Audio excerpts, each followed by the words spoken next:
El otoño había teñido la ciudad de un gris plomizo, un color que se colaba sin permiso por las ventanas de mi piso en Zaragoza. Era una de esas viviendas de barrio obrero construidas en los 70, un laberinto de pasillos estrechos y habitaciones que guardaban el eco de toda una vida. Los muebles de madera maciza, oscuros y solemnes, parecían absorber la poca luz que se atrevía a entrar.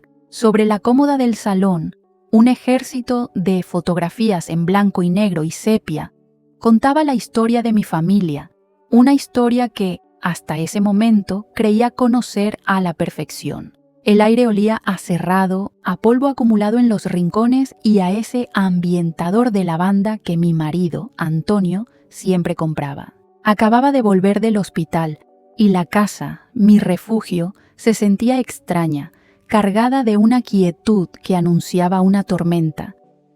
Mi cuerpo era un mapa de fragilidad. A mis 76 años, una neumonía casi había conseguido lo que ni la vida ni las pérdidas habían logrado: apagarme del todo. Caminaba despacio, usando las paredes y los muebles como apoyo, sintiendo cada paso como una conquista precaria. Mis manos, antes firmes y hábiles con la aguja y el hilo, ahora temblaban ligeramente. Llevaba puesta una bata de casa de felpa, mi armadura contra el frío del otoño y, sobre todo, contra la vulnerabilidad que sentía desnuda ante el mundo.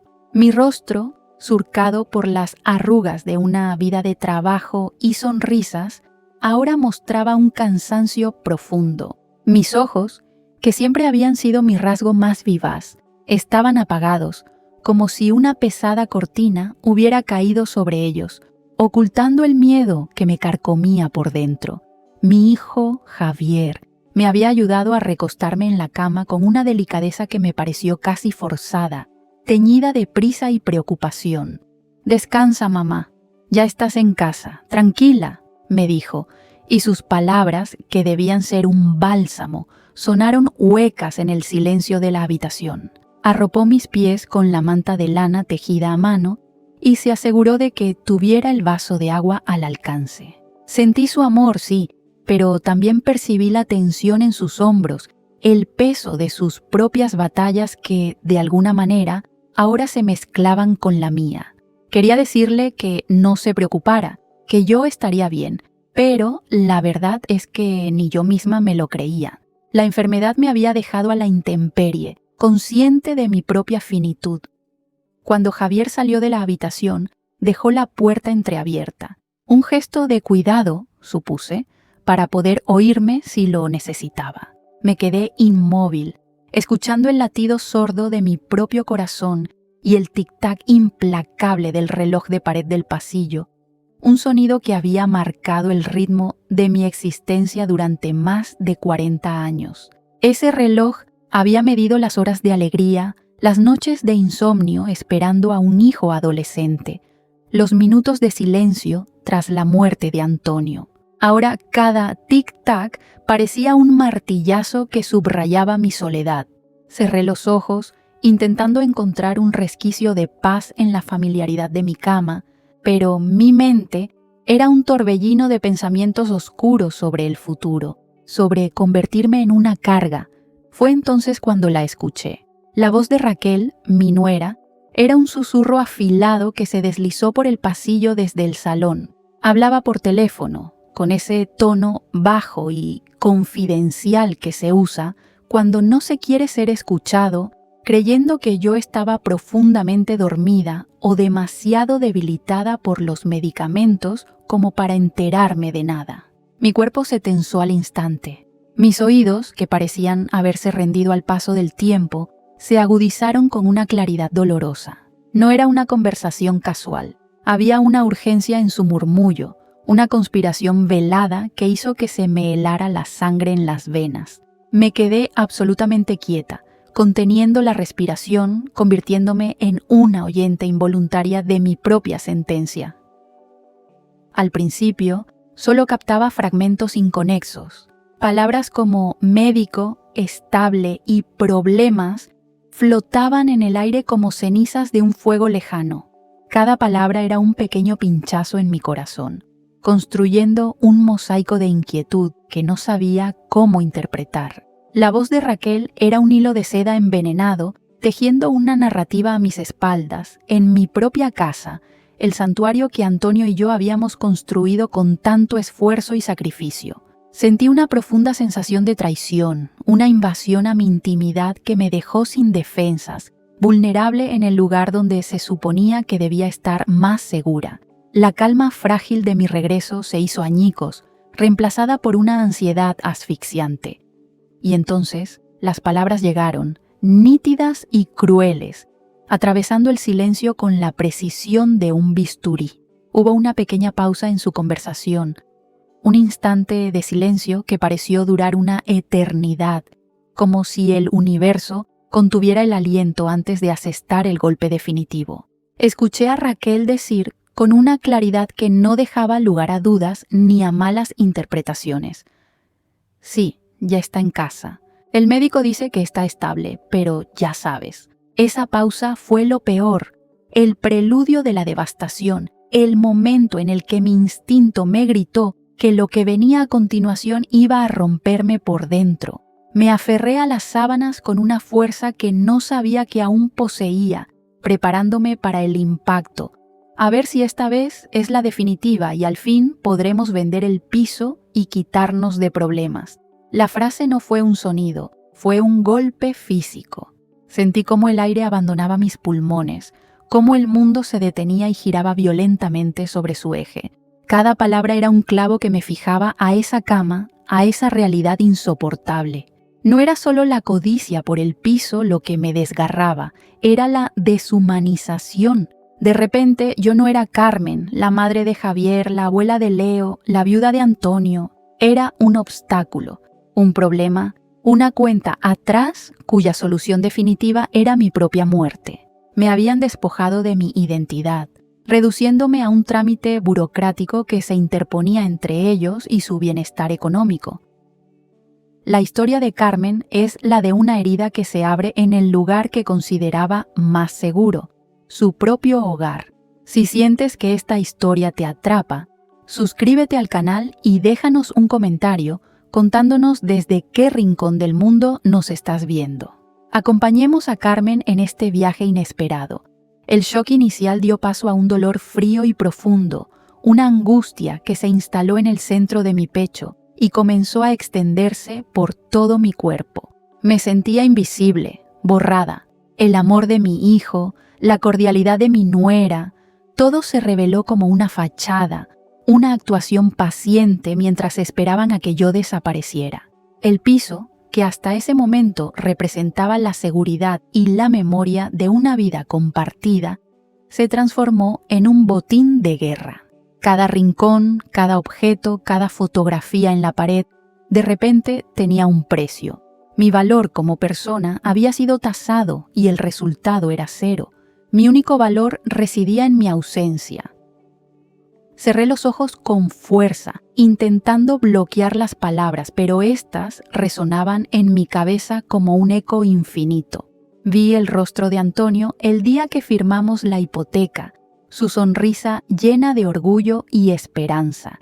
Recordé las tardes de invierno cosiendo junto a la ventana, las celebraciones de cumpleaños en el salón, las noches en vela cuidando a Javier cuando tenía fiebre. Todos esos recuerdos, el tejido mismo de mi existencia, se sentían ahora manchados, profanados por esa conversación susurrada en el pasillo. La casa ya no era un hogar, se había convertido en el escenario de una traición silenciosa, y yo era la protagonista de una obra cuyo final ya estaba escrito por otros. Sin embargo, en medio de esa desolación absoluta, algo inesperado comenzó a surgir desde las profundidades de mi ser. La vulnerabilidad y el miedo que me habían atenazado desde mi salida del hospital empezaron a retroceder, desplazados por una emoción nueva y desconocida, una ira fría y serena. No era una rabia explosiva, sino una determinación gélida que se solidificaba en mi interior. Mi cuerpo podía ser frágil, mis manos podían temblar, pero mi espíritu, que creía dormido, se estaba despertando. Me di cuenta de que mi lucha ya no era contra una neumonía, sino contra la invisibilidad, contra la idea de que mi vida había dejado de tener valor. No derramé ni una sola lágrima. El llanto me pareció un lujo inútil, una muestra de debilidad que no podía permitirme. En su lugar, una promesa silenciosa se forjó en mi mente. Esta casa no era solo un conjunto de ladrillos y cemento. Era el archivo de mi historia, el legado de mi amor con Antonio, el cofre que guardaba los recuerdos que quería dejarle a mi nieto Leo. No iban a arrebatármelo, no iban a convertirme en un fantasma en mi propio hogar. La batalla que se avecinaba no se libraría con gritos ni reproches, sino con la fuerza silenciosa de la dignidad. Iba a demostrarles que Carmen, su madre y su abuela, todavía estaba aquí y que su historia no estaba en venta. El clic del teléfono al colgar sonó como el pistoletazo de salida. Escuché los pasos de Raquel alejándose, el murmullo de su voz hablando ahora con Javier en la cocina. El silencio volvió a llenar la casa, pero ya no era el silencio pesado de la enfermedad y la espera. Ahora era un silencio cargado de propósito, la calma tensa que precede a la acción. Permanecí inmóvil en la cama, con la mirada fija en las grietas del techo, que de repente me parecieron un mapa de caminos por recorrer. Mi convalecencia física había terminado, pero mi verdadera lucha, la lucha por mi lugar en el mundo, no había hecho más que empezar. Y por primera vez en mucho tiempo, no sentí miedo, sino una extraña y poderosa claridad. Mi vida no había comenzado entre estas paredes, pero era aquí donde había echado raíces de verdad. Nací en un pueblo pequeño de Teruel, en una España de posguerra donde el futuro era una página en blanco que daba miedo mirar. Conocí a Antonio en una verbena de verano. Él era un joven alto y serio, con unas manos grandes y encallecidas por el trabajo en la obra, pero con una sonrisa que tenía la calidez del sol de agosto. Nuestro noviazgo fue de paseos por el parque, de miradas furtivas y de sueños susurrados al oído. No teníamos nada más que nuestra juventud y la promesa de construir algo juntos, algo que fuera solo nuestro, un refugio contra la incertidumbre del mundo. Nos casamos en una pequeña iglesia de barrio, con más ilusión que dinero. Mi vestido lo cosí yo misma, con una tela sencilla que mi madre había guardado durante años. La celebración fue en el patio de mis padres, con una guitarra, vino y la alegría de la gente que nos quería. Desde ese primer día, nuestro objetivo fue claro: tener un hogar. Antonio trabajaba sin descanso, doblando turnos en la fábrica de electrodomésticos. Mientras yo aceptaba todos los encargos de costura que podía, mi vieja máquina de coser Singer resonando hasta altas horas de la noche.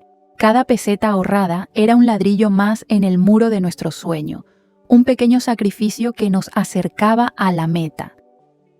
Ahorramos durante 6 largos años, años de privaciones voluntarias, de renunciar a pequeños caprichos y de ver cómo nuestros amigos se permitían lujos que para nosotros eran impensables. Pero no nos importaba, porque la visión de nuestro propio piso nos mantenía firmes. Cuando por fin reunimos lo suficiente para la entrada de esta vivienda en un barrio que por entonces era la periferia de la ciudad, sentimos un vértigo que era una mezcla de terror y euforia. Firmar aquella hipoteca a 30 años nos pareció atarnos una soga al cuello, pero era nuestra soga, nuestra responsabilidad, el ancla que nos fijaría a una vida estable y predecible. Recuerdo el día que el constructor nos dio las llaves como si fuera ayer. Entramos en el piso vacío y el eco de nuestros pasos resonaba en las habitaciones desnudas. Olía a pintura fresca y a cemento. Nos paramos en medio del salón, cogidos de la mano, y Antonio se giró hacia mí. Sus ojos brillaban. «Aquí, Carmen», me dijo con la voz quebrada por la emoción. «Aquí vamos a guardar lo único que nadie nos podrá quitar nunca, nuestra historia». Esa frase se grabó a fuego en mi memoria. Este lugar no era solo un espacio físico, era el cofre donde íbamos a depositar cada risa, cada lágrima, cada momento de nuestra existencia compartida. Y así fue. Un año después nació Javier. El piso, antes silencioso, Se llenó de llantos de bebé, de risas y del sonido de sus pequeños pies correteando por el pasillo. Transformamos una de las habitaciones en su cuarto, pintando las paredes de un azul cielo y colgando un móvil de pajaritos sobre su cuna. La casa cobró vida de una manera nueva y vibrante. Cada rincón se impregnó de su presencia. Las marcas de lápiz en el marco de la puerta para medir su altura, la pequeña abolladura en la pared del pasillo de un golpe con el triciclo, eran las cicatrices felices de nuestro hogar. Mi vida giraba en torno a mi familia y a mi trabajo. Me convertí en la modista del barrio. Las vecinas venían a mi casa para que les arreglara un bajo, les hiciera un vestido para una boda o les confeccionara los uniformes del colegio para sus hijos. Mi mesa de costura, junto a la ventana del salón, era mi puesto de mando. Desde allí veía la vida pasar, criaba a mi hijo y contribuía a la economía familiar. El zumbido constante de la máquina de coser era la banda sonora de nuestra cotidianidad. Un sonido que significaba esfuerzo, dedicación y la satisfacción de crear algo útil y bello con mis propias manos. Javier creció entre estas paredes, convirtiéndose en un adolescente a veces rebelde, a veces cariñoso. Recuerdo nuestras discusiones en la cocina, sus portazos y las posteriores reconciliaciones, a menudo mediadas por la paciencia infinita de Antonio. Esta casa fue testigo de sus primeros amores, de sus fracasos escolares y de sus triunfos. Fue el lugar seguro al que siempre podía volver, sabiendo que encontraría un plato de comida caliente y el refugio incondicional de sus padres. Construimos un nido sólido, basado en el trabajo duro, el respeto y un amor que no necesitaba de grandes demostraciones para sentirse. Luego llegó la enfermedad de Antonio, un cáncer que fue consumiéndolo lentamente, sin piedad. Los últimos años de su vida los pasó aquí, en esta misma cama donde yo ahora yazgo. La casa se transformó en un pequeño hospital doméstico. Las rutinas alegres fueron reemplazadas por horarios de medicación, visitas de enfermeras y el silencio pesado de la espera. Cuidé de él con toda la devoción de la que fui capaz, intentando que su final fuera lo más digno y apacible posible. Este hogar, que había sido escenario de tanta vida, se convirtió en el santuario de su despedida. Cuando Antonio murió, un silencio ensordecedor se apoderó de todo. El piso, de repente, me pareció una catedral inmensa y vacía. Su ausencia estaba en cada objeto, en su sillón favorito, en su taza de café sobre el escurridor, en el lado de la cama que ya nadie ocupaba. Los primeros meses fueron una tortura. Me sentía como un fantasma vagando por las ruinas de mi propia vida. Pero poco a poco, las paredes que habían presenciado mi dolor también empezaron a consolarme. Los recuerdos impregnados en ellas me abrazaban, me recordaban quién era y todo lo que habíamos construido juntos. Aprendí a vivir con el luto, encontrando paz en la familiaridad de mi refugio. Mi soledad se vio aliviada cuando Javier conoció a Raquel. Al principio me pareció una chica despierta y moderna. Tenía una carrera, ambiciones, una forma de ver el mundo muy diferente a la mía. Quise ver en ella a la hija que nunca tuve y la acogí con los brazos abiertos, esperando que hiciera feliz a mi hijo. Sin embargo, desde el principio, noté algo en su mirada, una cierta impaciencia, una forma de valorar a las personas y las cosas por su utilidad o su precio que me generaba una sutil inquietud. Intenté ignorarlo, achacándolo a la brecha generacional, a mi mentalidad de antes. Su boda fue el reflejo de ese nuevo mundo, un evento grande, caro, lleno de gente que yo no conocía y donde todo parecía diseñado para ser fotografiado. Me sentí un poco fuera de lugar, una reliquia de otro tiempo. Pero ver a Javier feliz era lo único que importaba. Pensé que quizás yo estaba equivocada, que sus valores eran simplemente distintos, no peores. Cuando me anunciaron que iban a ser padres, mi alegría fue inmensa. La idea de ser abuela, de volver a tener un niño correteando por la casa, me devolvió una ilusión que creía perdida para siempre. El nacimiento de Leo lo cambió todo. Fue como si una ventana se abriera de repente en la habitación cerrada de mi viudez, dejando que entrara aire fresco y luz. Desde el primer momento en que lo sostuve en brazos, sentí una conexión profunda y visceral con él. Era un pedacito de Antonio, un pedacito de Javier, la continuación de nuestra historia. A medida que crecía, se convirtió en mi compañero inseparable. Javier y Raquel trabajaban muchas horas, así que Leo pasaba la mayoría de las tardes conmigo. Mi casa se convirtió en su segundo hogar, un refugio de la vida ajetreada y estresada de sus padres. Esas tardes eran mi tesoro. Le enseñé a jugar a las cartas, horneábamos bizcochos cuyo aroma inundaba toda la casa y le contaba historias de cuando su abuelo y yo éramos jóvenes. Él se sentaba en la alfombra del salón, con los ojos muy abiertos, absorbiendo cada palabra. Para él, este piso no era un lugar viejo y anticuado. Era un castillo lleno de tesoros y secretos, donde su abuela era la reina y la guardiana de todos los cuentos. En su compañía, yo no me sentía una anciana viuda, sino simplemente la abuela, un título lleno de amor y propósito. Pero, mientras mi relación con Leo florecía, la tensión con Javier y Raquel crecía de forma casi imperceptible. Empezaron a hablar constantemente de sus problemas económicos, la hipoteca de su chalet en las afueras, las letras del coche, los gastos del colegio privado de Leo. Sus conversaciones estaban siempre teñidas de una ansiedad que acababa por salpicarme. Sentía su estrés como una nube tóxica que entraba en mi casa cada vez que venían de visita. Yo, con mi modesta pensión de viudedad, me sentía impotente, incapaz de ayudarles más allá de pequeños gestos que parecían insuficientes. Fue entonces cuando empezaron las indirectas. Al principio eran comentarios sueltos, lanzados con una estudiada casualidad. «Mamá, este piso es muy grande para ti sola. ¿No te da miedo por las noches?», decía Raquel mientras recogía los platos después de la comida del domingo. O Javier, con un tono falsamente preocupado. «Con lo que te cuesta subir las escaleras, quizás deberíamos mirar algo más pequeño, en una planta baja». Cada comentario era como una pequeña gota de agua que, sin darme cuenta, iba erosionando mi sensación de seguridad en mi propio hogar. Yo siempre respondía con una sonrisa y una frase evasiva. «Estoy bien aquí, hijos. Me apaño perfectamente. Esta es mi casa». Pero por dentro, cada una de sus palabras me dejaba una sensación de amargura. No se daban cuenta de que no estaban hablando de metros cuadrados, sino de mi vida.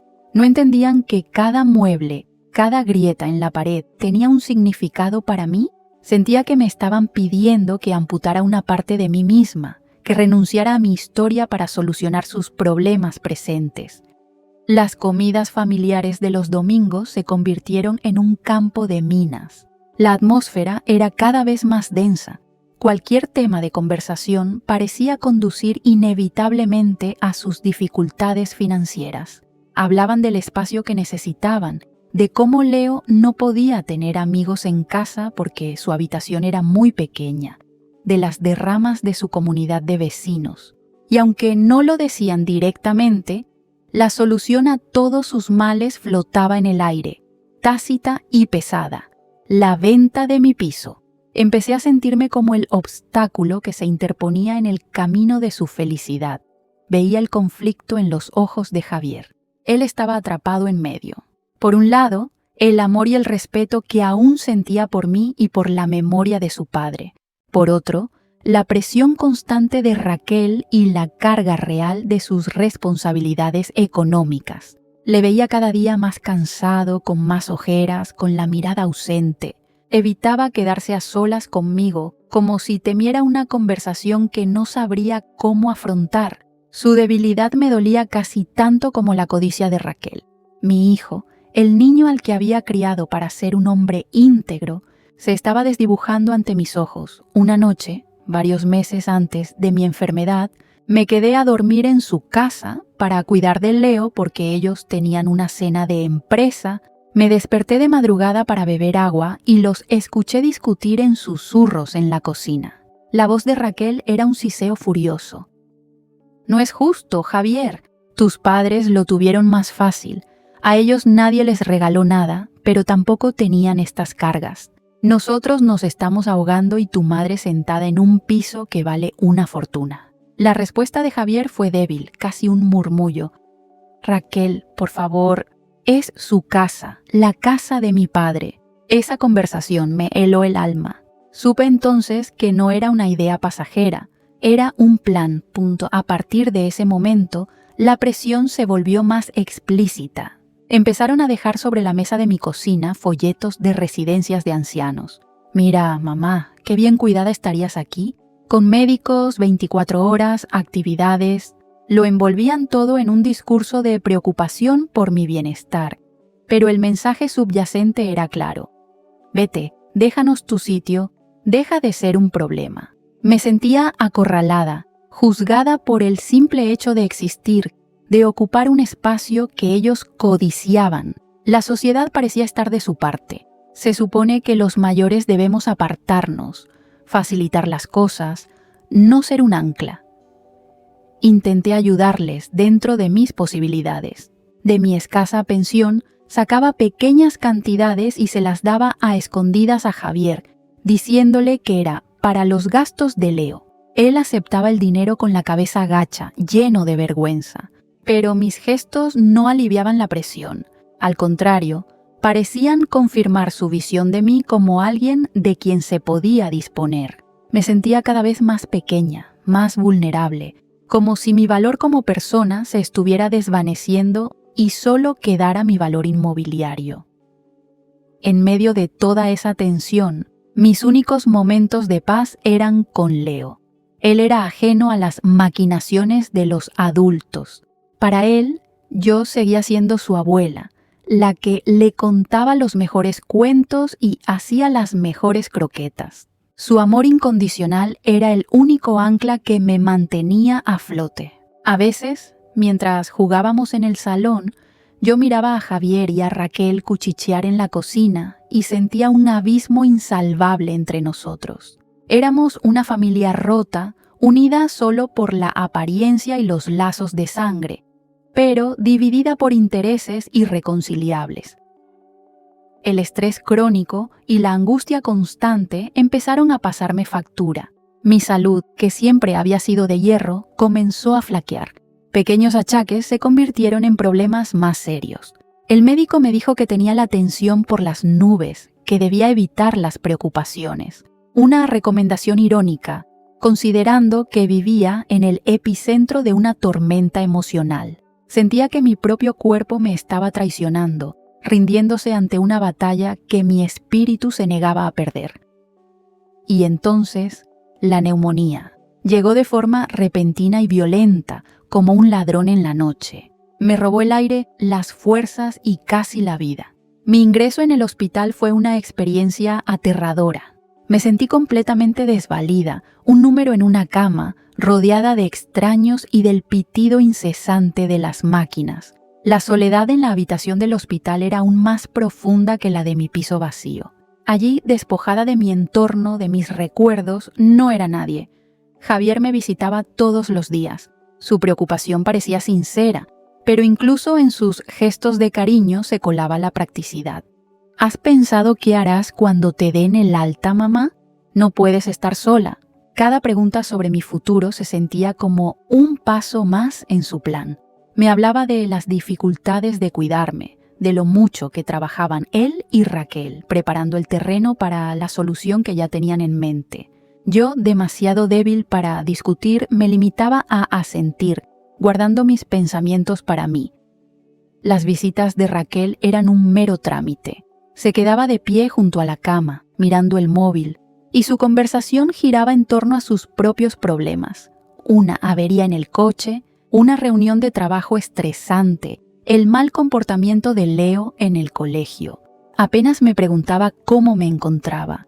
Su presencia me agotaba más que la propia enfermedad.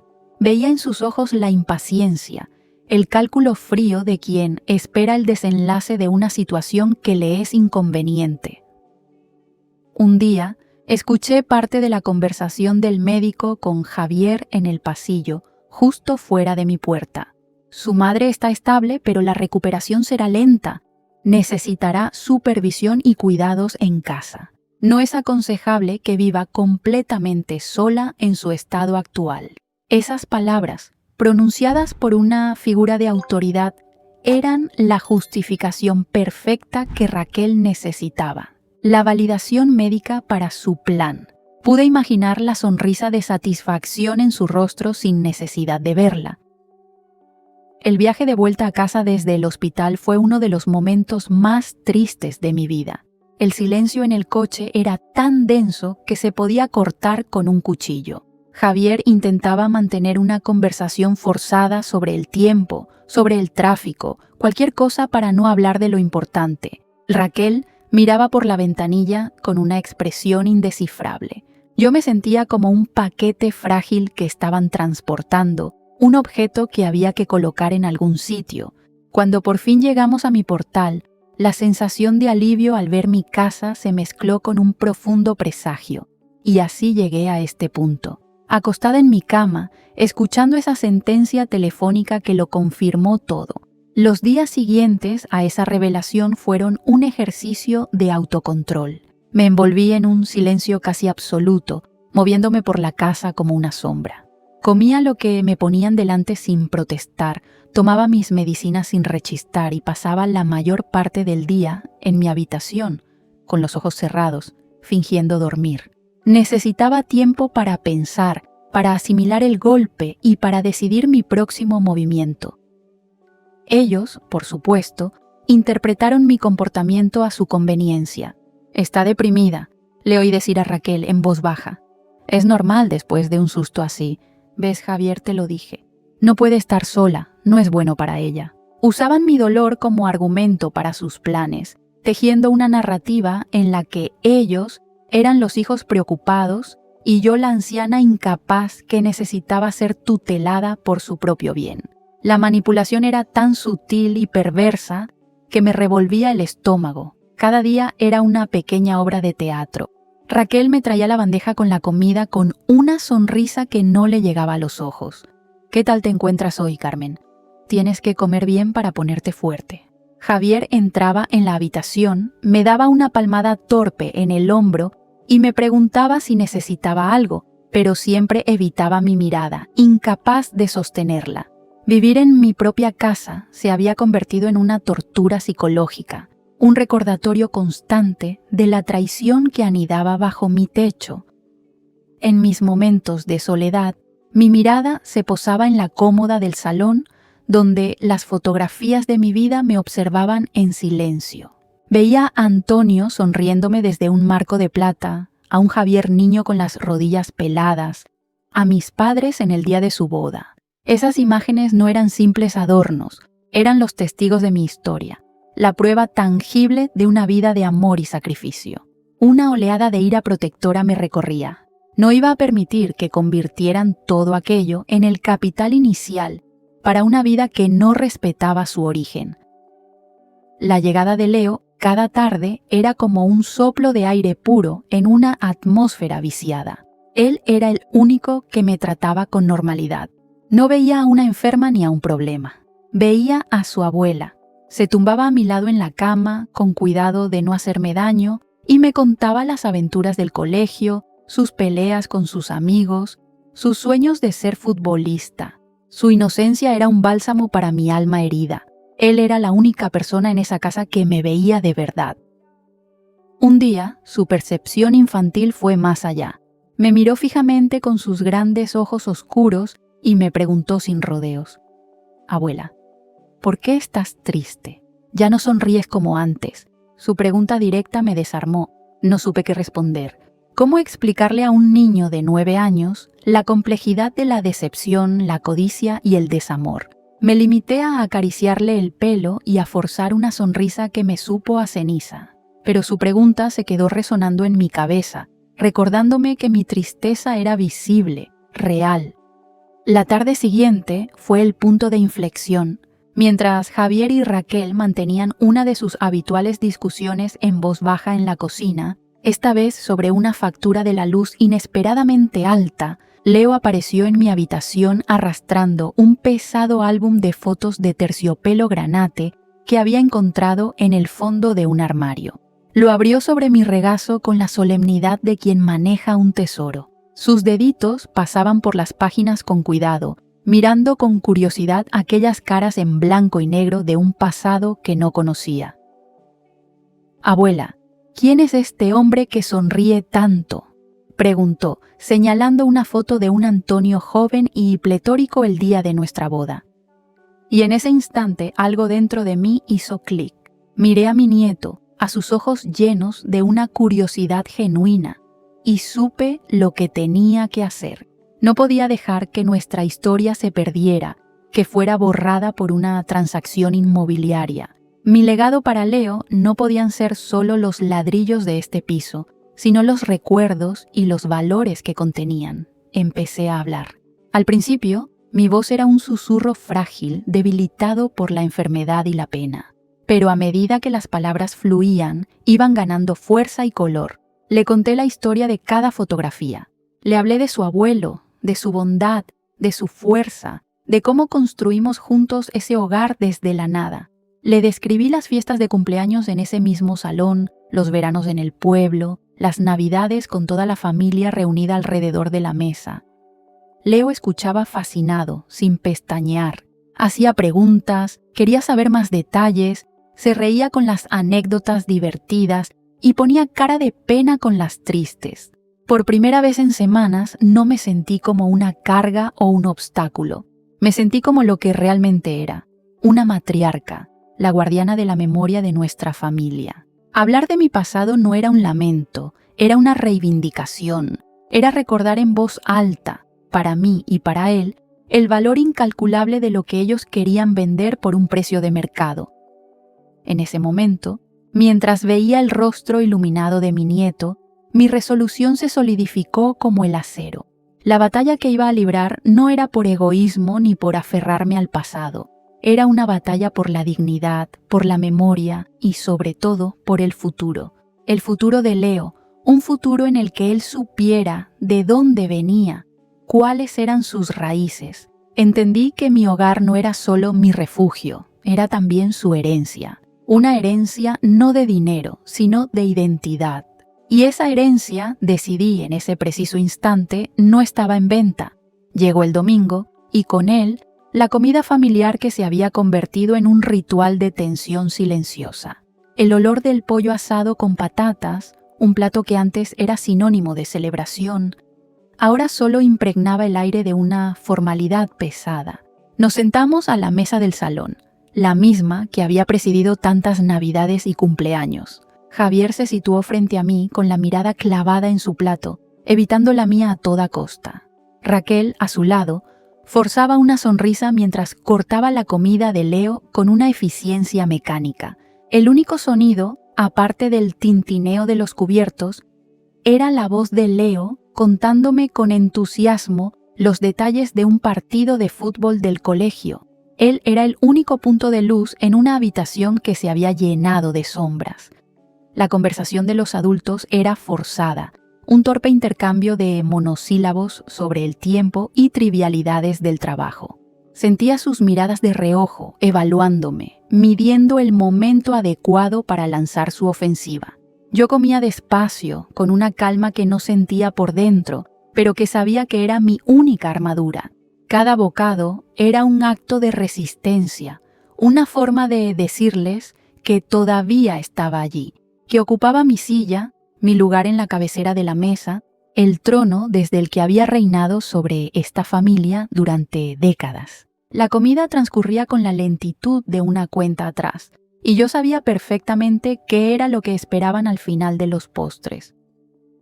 Cuando retiré los platos de la tarta de manzana, Raquel intercambió una mirada significativa con Javier. Era la señal. Él carraspeó, se removió incómodo en la silla y finalmente sacó de un maletín que había dejado junto a la puerta una carpeta de cartón. La deslizó sobre el mantel con un gesto que pretendía ser casual, pero que estaba cargado de una solemnidad ensayada. «Mamá, tenemos que hablar de una cosa importante», empezó, con esa voz impostada que usaba cuando quería sonar razonable y adulto. Sabes que nos preocupamos mucho por ti, por tu futuro, y hemos estado mirando opciones para que estés más cómoda y segura. El discurso que tantas veces había oído en susurros ahora se exponía a la luz del día. Raquel tomó la palabra. Su voz era suave como la seda, pero afilada como el cristal. Ha surgido una oportunidad, Carmen. Una de esas que no se pueden dejar pasar. Un constructor quiere comprar varios pisos del edificio para reformarlos y ha hecho una oferta muy generosa por el tuyo. Con ese dinero podrías ir a la mejor residencia de la ciudad, una con jardín, con asistencia médica permanente. Y a nosotros nos daría la tranquilidad de saber que estás perfectamente atendida. Abrió la carpeta y me mostró unos papeles llenos de cifras y cláusulas que no me molesté en mirar. Junto a ellos colocó un bolígrafo, como si fuera el instrumento final de una cirugía inevitable. Me estaban presentando mi propio destierro envuelto en papel de regalo. Se hizo un silencio espeso, cargado de expectativas. Esperaban mi reacción.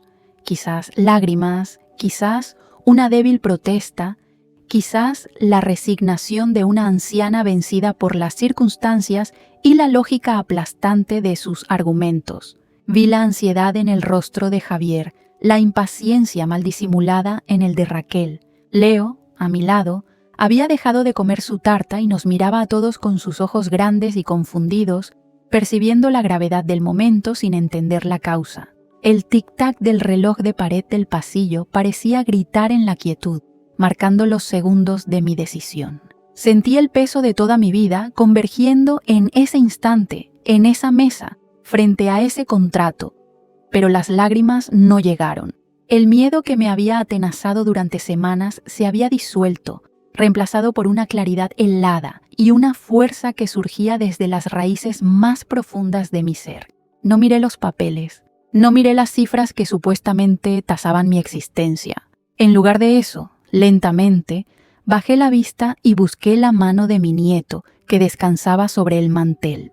Mi mano, arrugada y temblorosa, cubrió la suya, pequeña y cálida. Leo levantó la vista hacia mí, sorprendido, y yo le devolví una mirada que intentaba transmitirle toda la seguridad que en ese momento sentía. Su mano se aferró a la mía, un ancla de inocencia en un mar de codicia.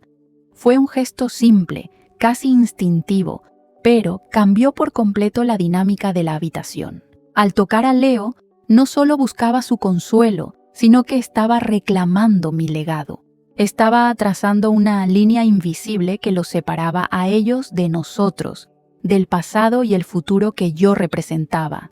Raquel frunció el ceño, desconcertada por mi falta de reacción ante su plan perfectamente trazado. Javier, sin embargo, pareció entender. Su mirada vaciló, y por un instante vi un destello del niño al que había criado, un atisbo de la vergüenza que luchaba por salir a la superficie. Mi silencio era más elocuente que cualquier grito, una negativa rotunda que se manifestaba antes incluso de pronunciar una sola palabra.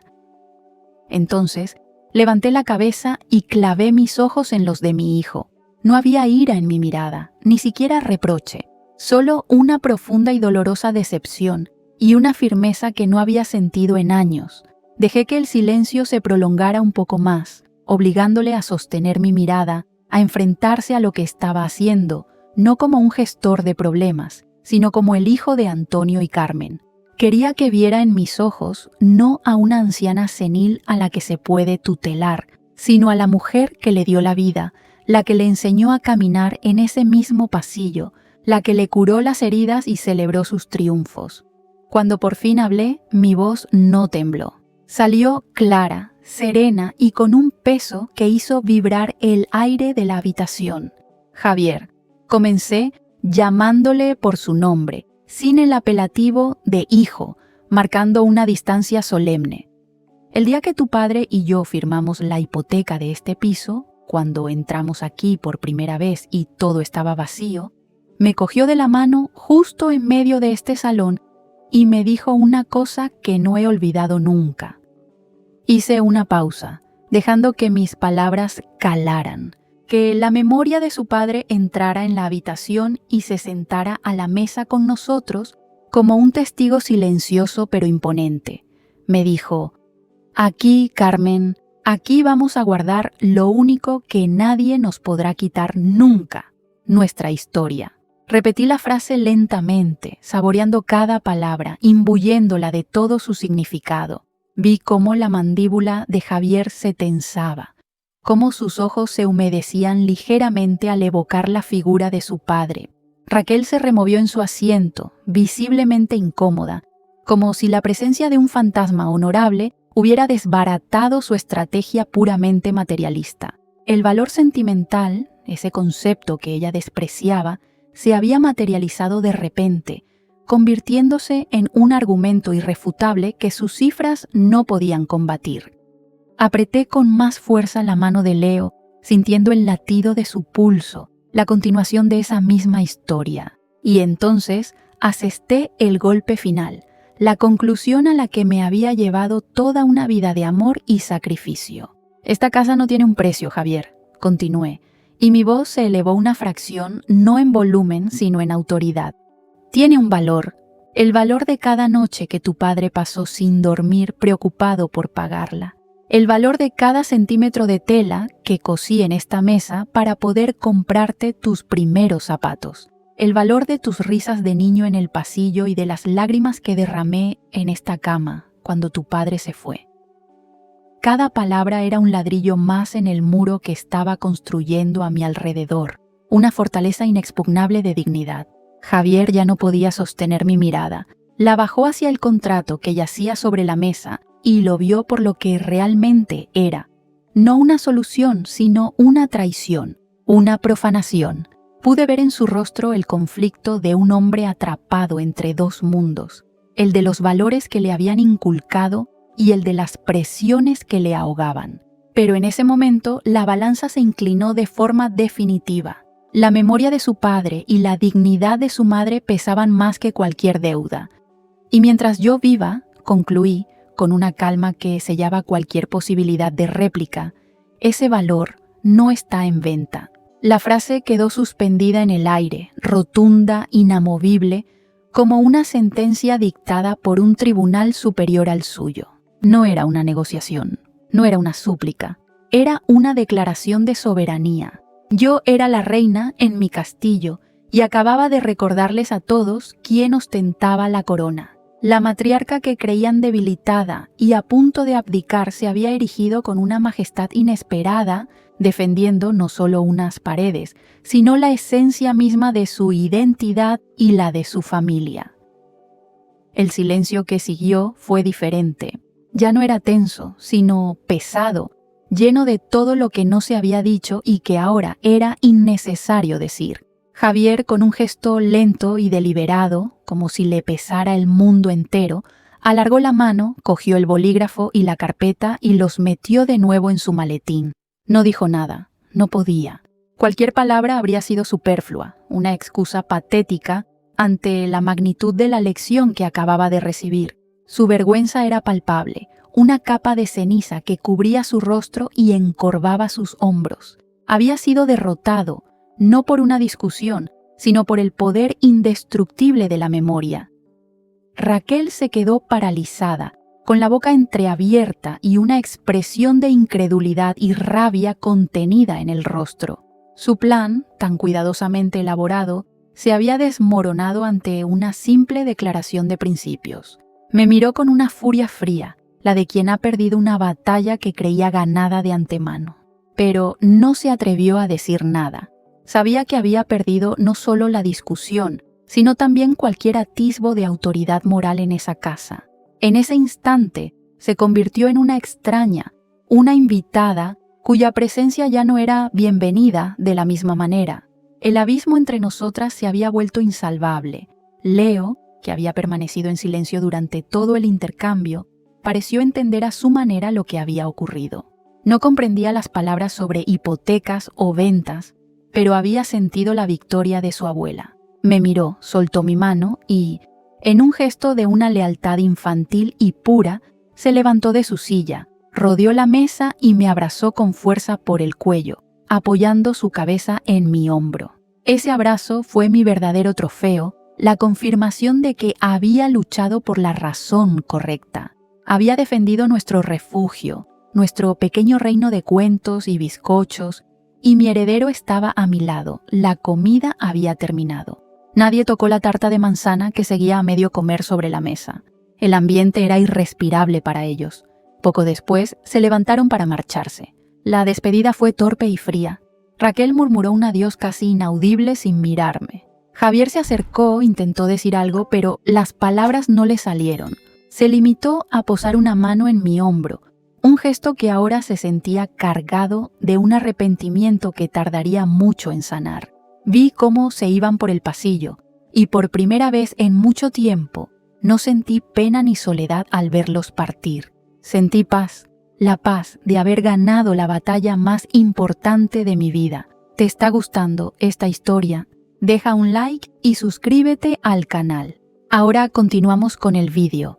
Cuando la puerta se cerró tras ellos, un silencio de una calidad completamente nueva se instaló en el piso. Ya no era la quietud pesada de la enfermedad o la tensión de la espera, sino una calma espaciosa, casi sagrada. Me quedé sentada a la mesa, con la mano de Leo todavía cálida en mi memoria, y miré a mi alrededor. La luz del atardecer se filtraba por la ventana, dorando las motas de polvo que bailaban en el aire. No sentía el subidón de la victoria, ni la amargura del rencor. Lo que sentía era una profunda sensación de pertenencia, como si las raíces que me unían a esa casa, a esa historia, se hubieran hundido aún más en la tierra, volviéndome inamovible. Había defendido mi territorio, no con gritos ni con armas, sino con el peso de una vida entera, y en el silencio que quedó, encontré la paz más absoluta. Los días siguientes fueron un lento reajuste de las placas tectónicas de nuestra familia. Javier no vino.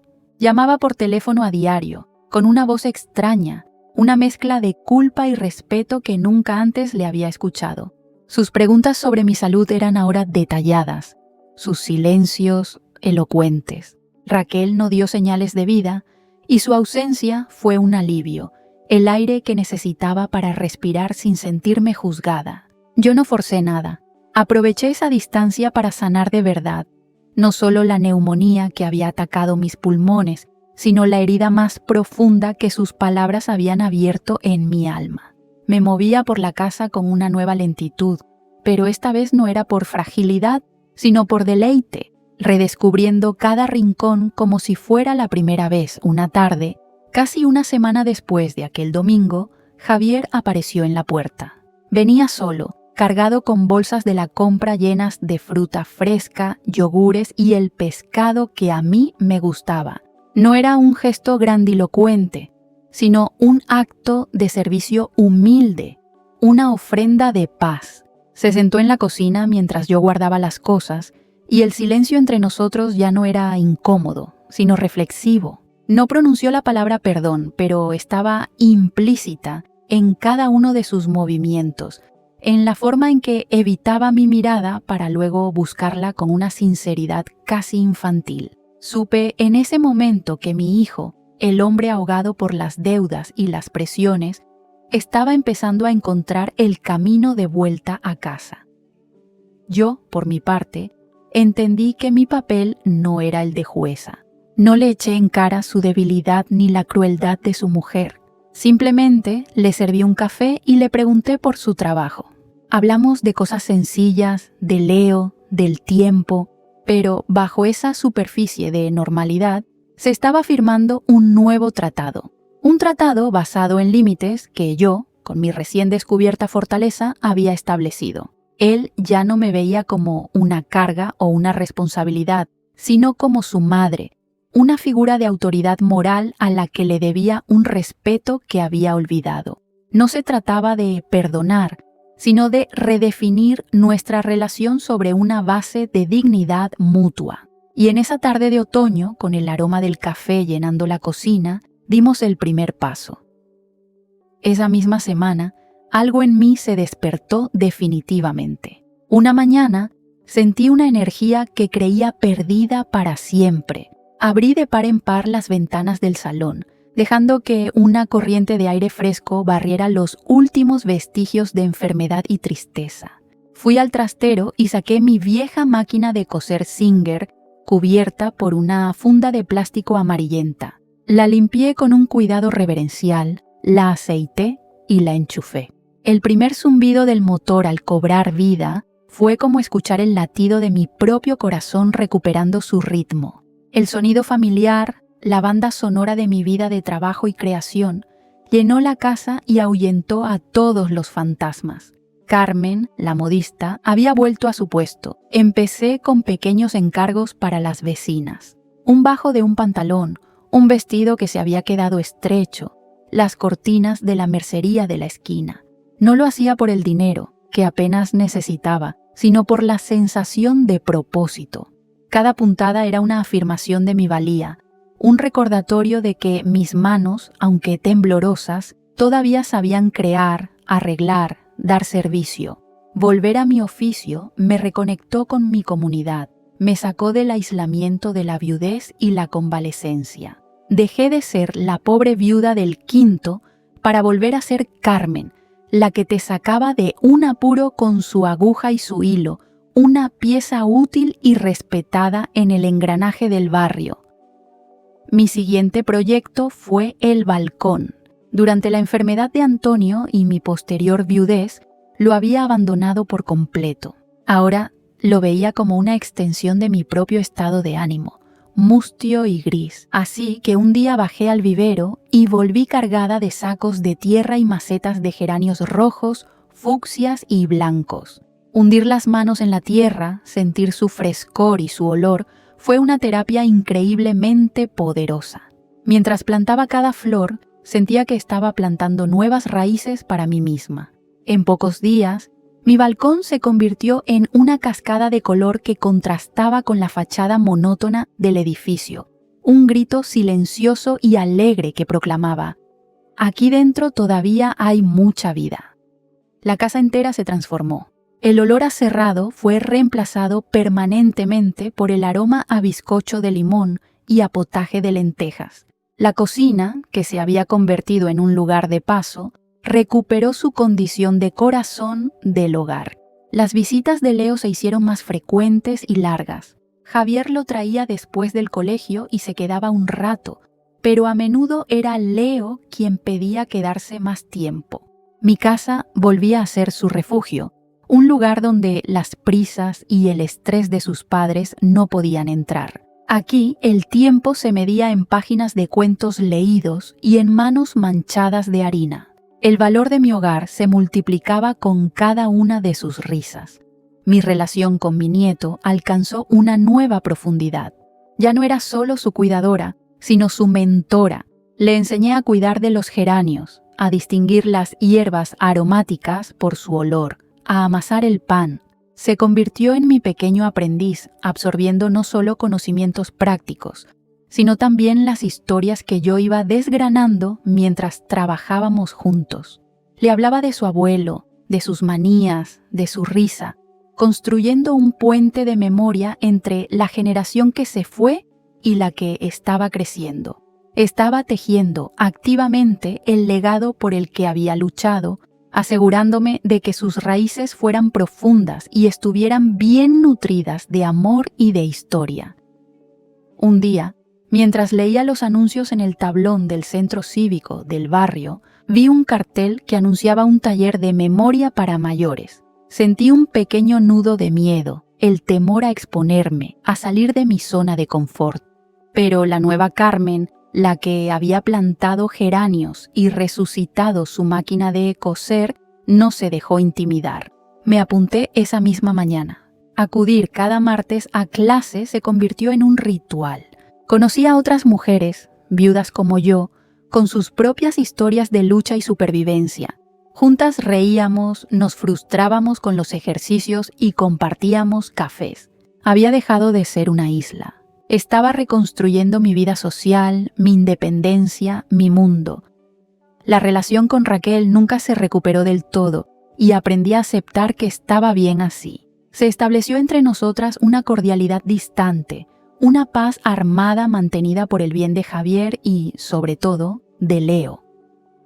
Cuando venía a casa, sus conversaciones eran superficiales y sus sonrisas forzadas, pero ya no tenía el poder de herirme. Había perdido toda autoridad sobre mí y sobre mi hogar. Entendí que hay brechas que no se pueden cerrar y que la verdadera madurez no consiste en forzar reconciliaciones imposibles, sino en gestionar las distancias con serenidad y proteger el propio bienestar. Su presencia ya no era una amenaza, sino el simple recordatorio de una batalla que había ganado. Mi salud floreció a la par que los geranios de mi balcón. En mi siguiente revisión, el médico no podía creer mi mejoría. «Cualquiera diría que es usted otra persona, Carmen», me dijo, asombrado. Y tenía razón. Ya no caminaba encorvada por el peso de la pena y el miedo, sino erguida, con la seguridad de quien conoce su lugar en el mundo.